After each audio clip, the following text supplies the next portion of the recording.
Welcome to the Hidden Potential Podcast. I'm your host, Homer Hargrove, and today we are going to be talking about how to learn from a mentor or role model by asking them questions. I'm going to give you 3 takeaways at the end that you can use to apply, and we can talk more about it, but I want to get started with a big thought.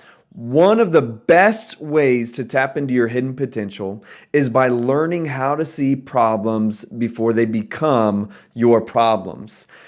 History repeats itself, and because that happens because we don't take the time to learn from the mistakes of the people before us. And today I'm going to give you 11 questions to ask your mentor or role model so that you can learn ways to catapult forward by avoiding the same existing pitfalls that they've experienced, that others have gone through.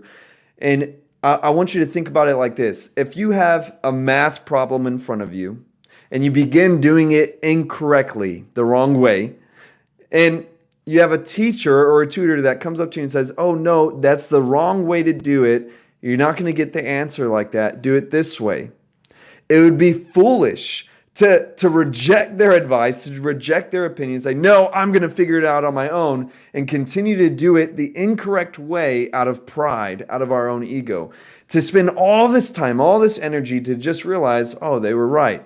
We have that same ability to not be foolish, not give into our pride or ego, but to learn from those who have already experienced life before us. And just using them as a teacher, as a mentor, as a coach to help us not make the same mistakes. And we will get the solution faster by learning from their experiences. So what I'm talking about today, I want you to be intentional. We are not going to wait for someone to give us unsolicited advice.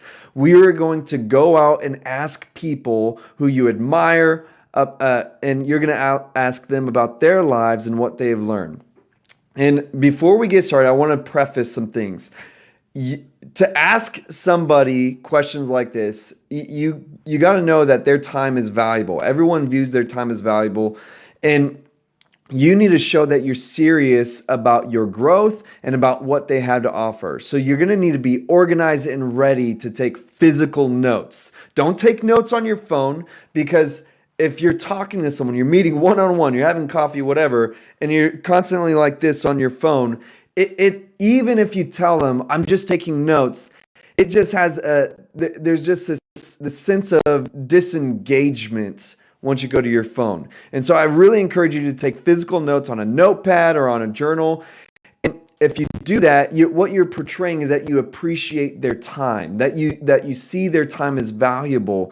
And they're going to more than likely be willing to meet with you again if you're prepared. So be prepared. Show that you're serious about this. Now let's go into the questions. All right, we're going to go into 11 questions to ask a mentor or role model. Number 1 is, what was your greatest obstacle? This question is meaningful because you get to even learn about obstacles that you'll most likely face before you realize that's an obstacle. And you're going to be able to get their experiences. They may share what they tried and didn't work. They're going to tell you your solution. And so it's going to just save so much time for you once you are facing those same kind of obstacles. Number 2, who else would you recommend for me to connect with? This is a really powerful question because they may know somebody even better fitted to help you than them. And it's going to help grow your network, and it's going to help grow your influence. This is a valuable question. And it's going to help you to not just be stumped after you're meeting with them. You're going to be able to have somewhere else to go. Number 3, what mistakes have you made? What mistakes have you made? It sounds a little intrusive, right? But people, especially mature people, do not have a problem sharing their mistakes because they know if they share their mistakes, that will help you avoid the same kinds of mistakes. Again, we often want to be prideful and egotistical and repeat the same mistakes that others have made. But being able to have them share those ahead of time will help you avoid those mistakes altogether. Number 4, what is one question that you wish you would have asked earlier? What's a question that you wish you would have asked earlier? I think that's been the most valuable question for me, is because you don't know what you don't know. And having someone share their experience, their history, it helps you to know things that you should prepare for or be ready for before you ever realize it's a problem. Number 5, what accomplishments are you most proud of? I think this is a valuable question because when people share this, you're able to get so much history. You're able to get the sense of achievement, the sense of challenge, and you'll be able to even note like what things they did to where it made them feel accomplished. And you can use those same characteristics or values to hold true to yourself.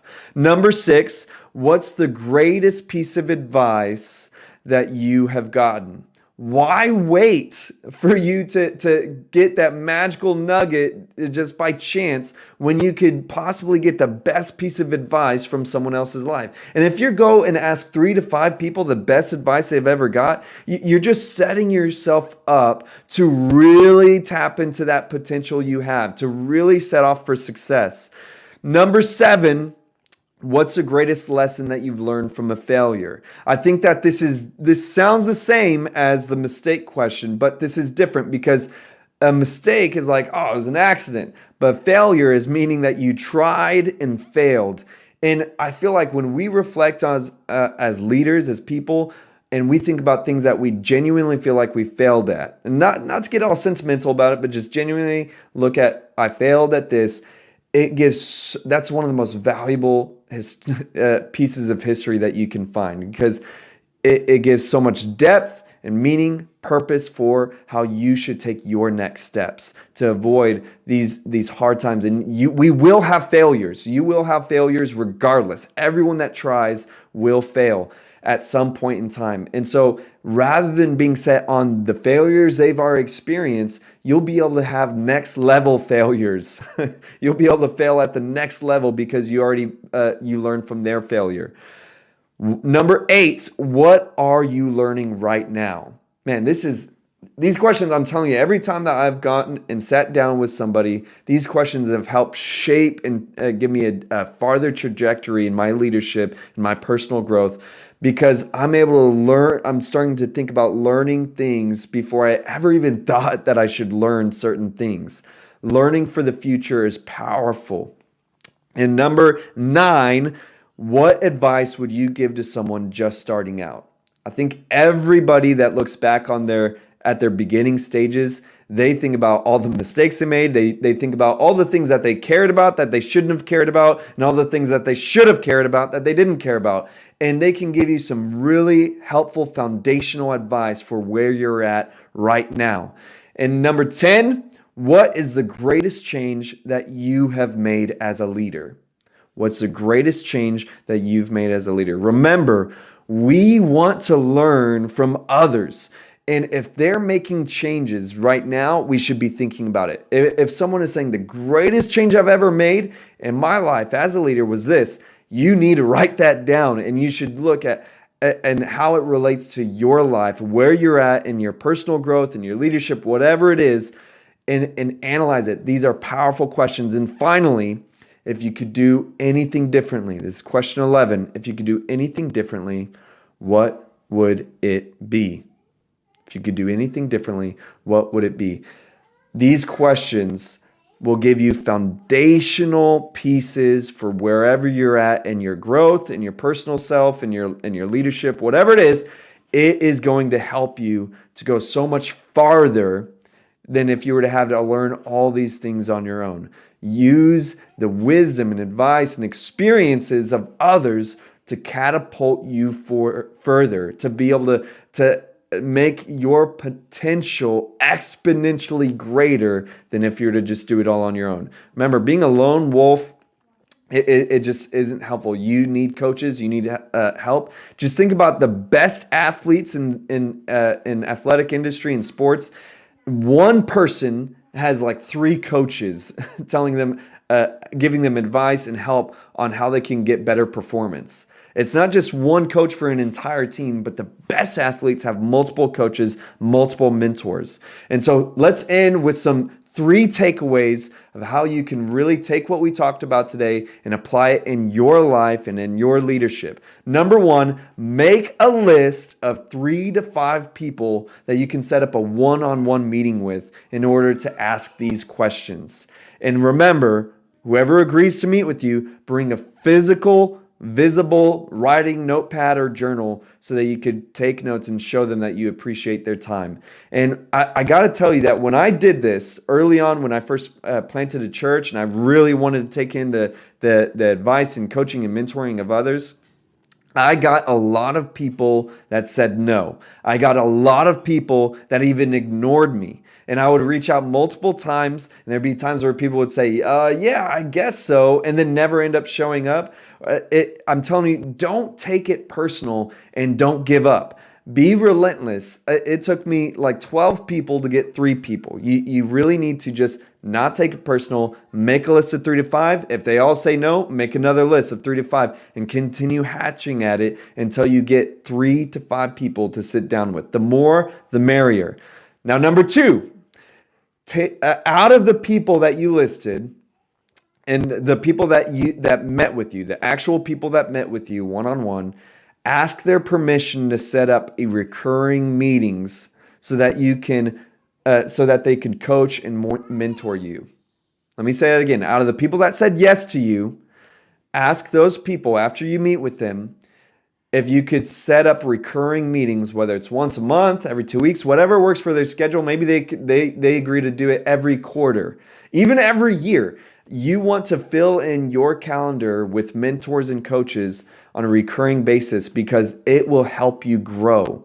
It will help you grow. I'm telling you, it will help you grow. If every single one of those people tell you no, repeat the steps from takeaway 1, make another list of 3 to 5 people, meet with them, and just get 1 to 3 people that you're meeting with on a recurring basis.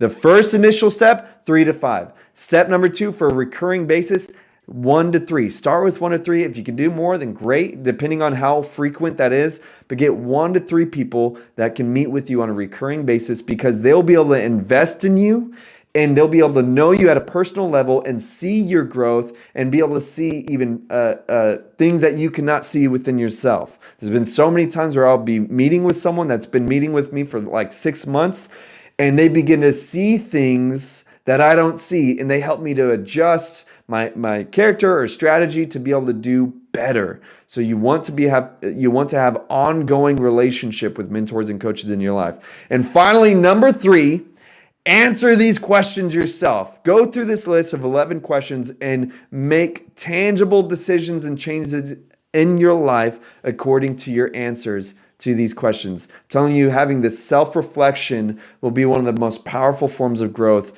within yourself. I hope that this was meaningful for you. I thank you for tuning into this episode. I hope that I made a difference in your life and your leadership. And I want to ask you if you could do me one favor. Can you leave a rating or review on this episode, on this podcast? It would really mean a lot to me, and it would help this message to be able to make an impact in somebody else's life.